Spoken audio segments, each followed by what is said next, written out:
So if you already watched my Ala F75 Max review, you would know that I noticed some spring ping on some of the keys, like this.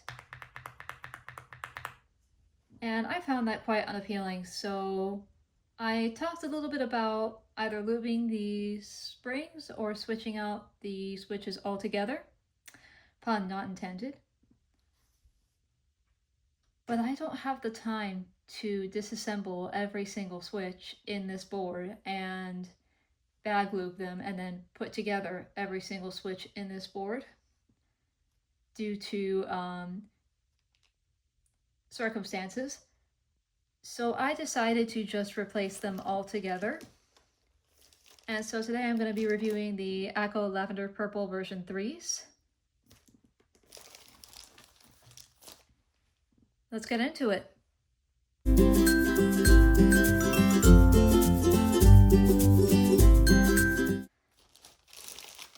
So these are, I believe I had the first or second version of these at one point. I don't know what happened to them, actually.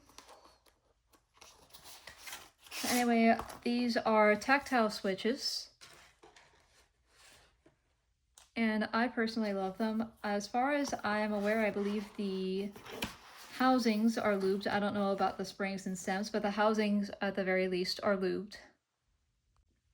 Now that is an improvement because the housings were not lubed in the version that I had before, so this is fantastic.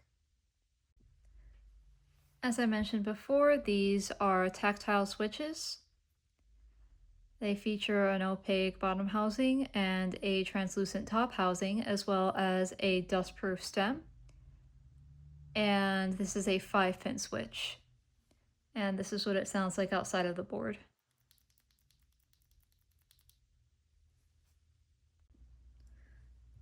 So this switch has a 40-gram operating force and a 55-gram bottom out force. It's again a tactile switch. And then let's open it up to take a look inside.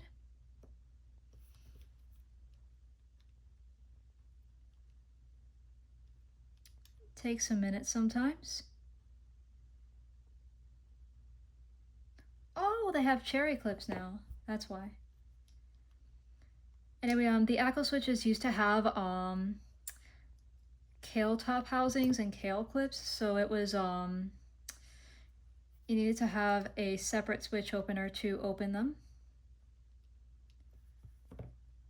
But the addition of a cherry housing makes life much easier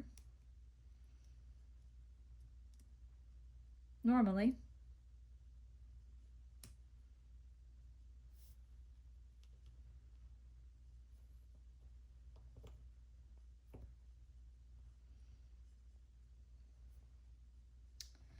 All right, let me just lift these clips up with tweezers.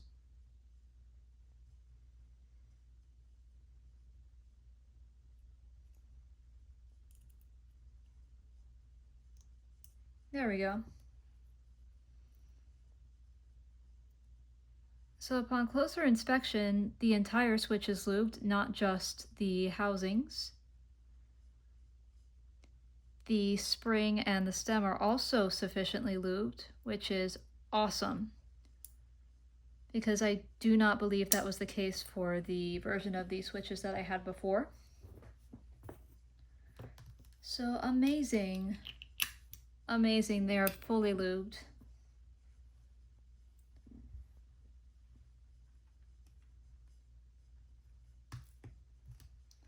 I mean, I genuinely love Akko so much because their switches are so incredibly affordable and they sound pretty damn good for the price. I mean, a pack of 45 costs $10. That's pretty much unheard of, even with HMX manufactured switches, which are also pretty damn good. They are slightly better though, so I do get the price difference.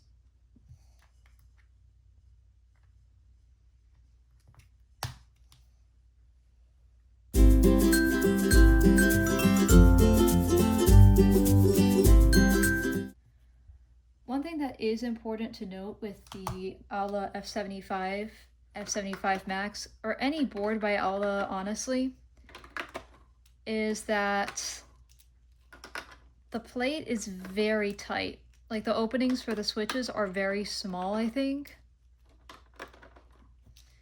And I had noticed this with an outlet board I bought previously. It was like $20 and I bought it something like 2 years ago. I was gonna do like a, oh, can I make a $20 keyboard, you know, better? Like a modding video, and I just ended up not doing it because I had such a hard time getting the switches in and out. But I am thoroughly impressed. I mean, Aula has come a long way from what I had gotten, I think, back in like 2023. Like, just wow.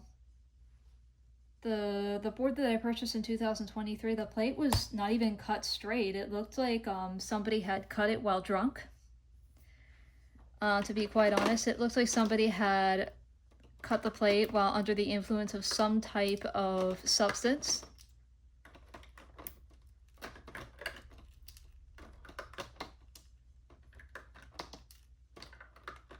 That being said,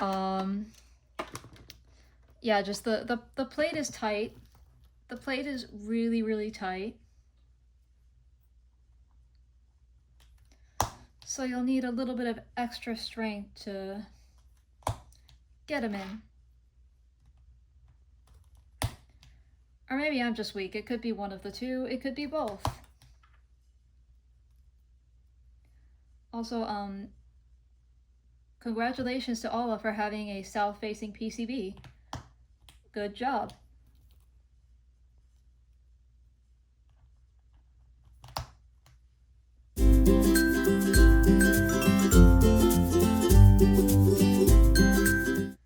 Now, one thing you'll notice when you get these switches is they are missing something that the Leobog Reapers have, which are the original switches that were in this board.